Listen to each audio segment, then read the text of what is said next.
Palabra de vida. Del primer libro de Samuel, capítulo 18, versículos 6 al 9, y 19, del 1 al 7.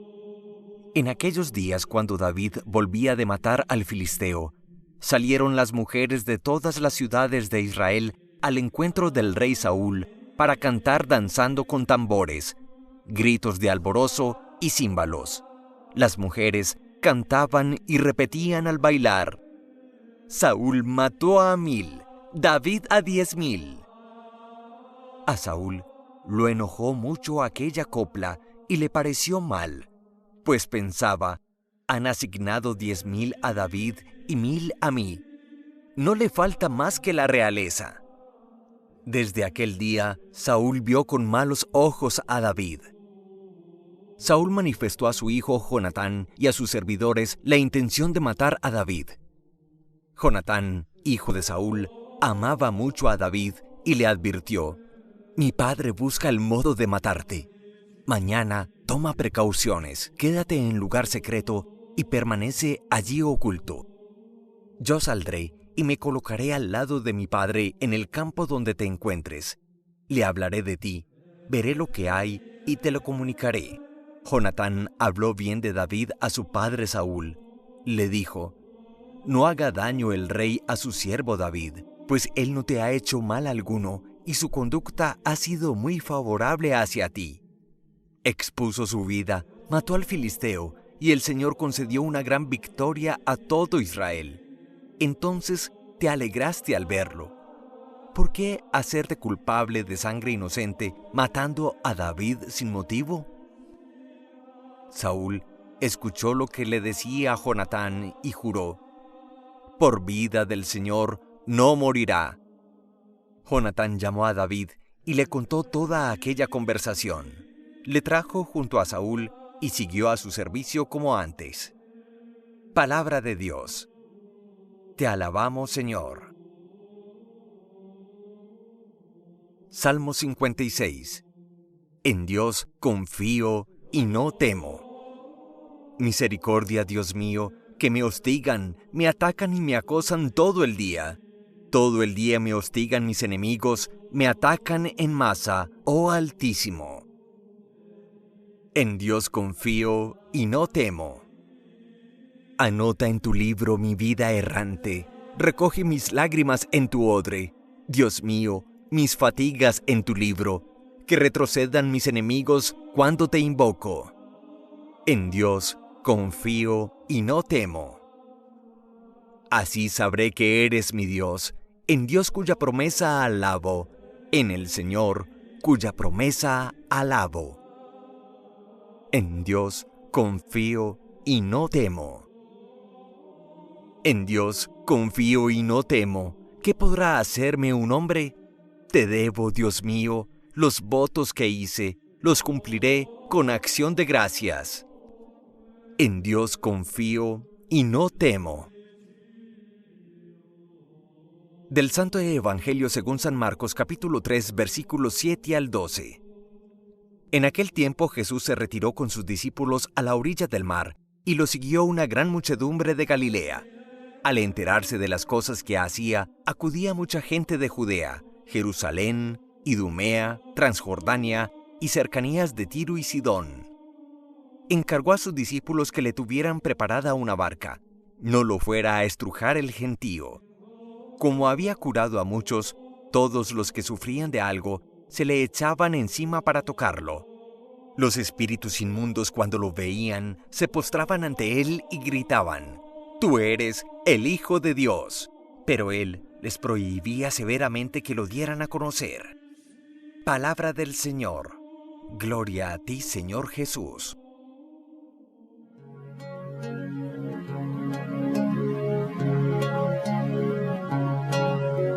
El Evangelio de San Marcos, capítulo 3, versículos 7 al 12, nos muestra un detalle pintoresco, si se quiere, de lo que era la actividad evangelizadora de Jesús hace 2000 años.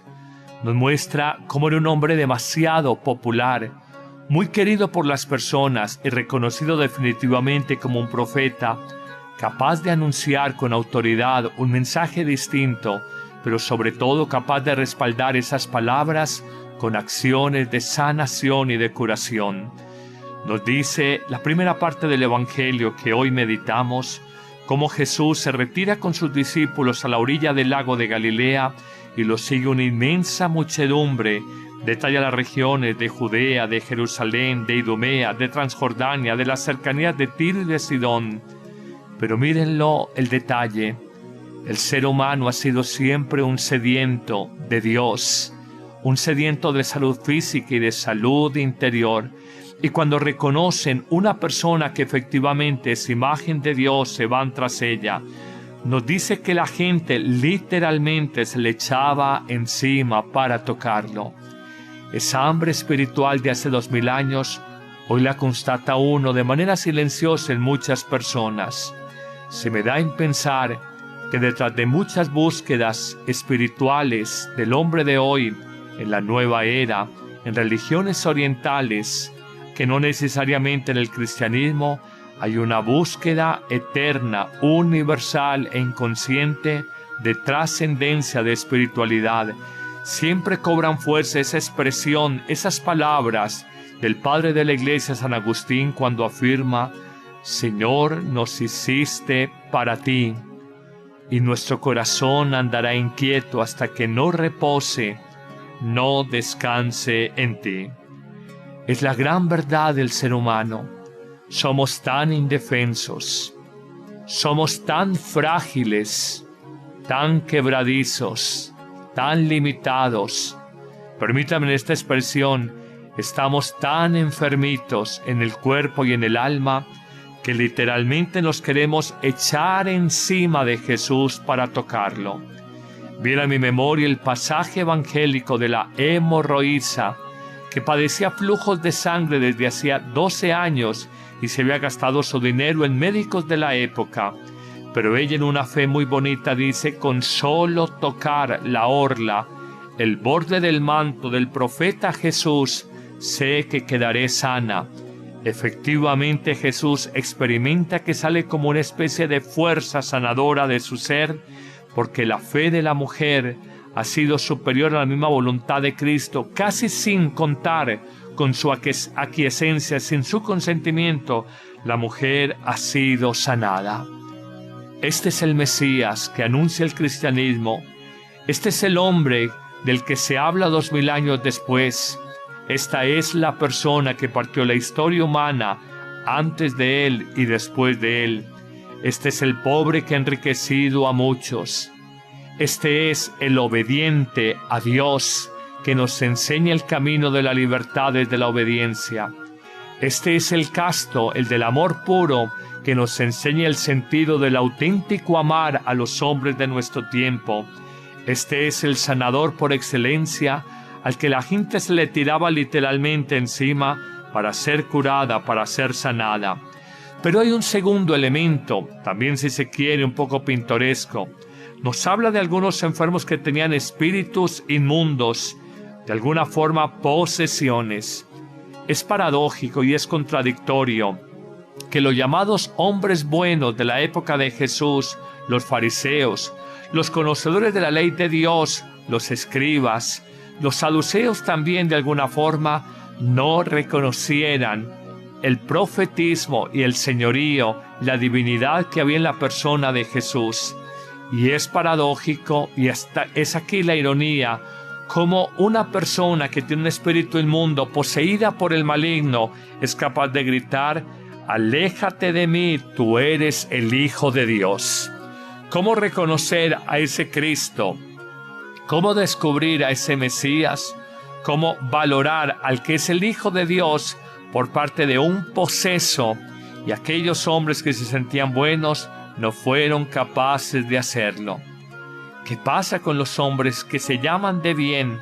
¿Qué pasa a veces con algunas autoridades o ministros religiosos en distintas iglesias del mundo de hoy, que tienen a Dios en sus labios pero no en su corazón? ¿Qué ocurre a veces con que personas que han vivido en el mal son capaces de reconocer más claramente la presencia, la vida, la acción de Dios en una persona concreta, en Jesús. No es gratuito que Jesús haya afirmado a propósito de la falta de fe de los fariseos en él, que las prostitutas y los cobradores de impuestos, esto es, los publicanos, les antecederán en el reino de los cielos.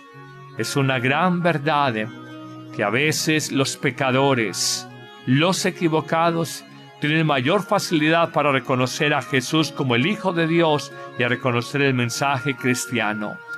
Señor, libéranos de las falsas seguridades religiosas. De alguna manera, desnúdanos de esas falsas vestiduras que nos dan una seguridad de que nosotros creemos en Dios, lo anunciamos en nuestros labios, pero no lo tenemos verdaderamente en el corazón. ¿Cuántos hay? Y en el ministerio sacerdotal lo he comprobado, que son auténticos arrepentidos, que muy adoloridos, muy compungidos, empiezan una verdadera vida de metanoia, de conversión, de cambio profundo, y avanzan en hombros de gigante, a pasos inmensos, en santidad, en espiritualidad. Y en cambio las personas llamadas buenecitas, que a veces fueron de vida sacramental frecuente y de rezos frecuentes, siguen con los mismos vicios, los mismos resentimientos, la misma falta de misericordia de todas las personas y de todos los años.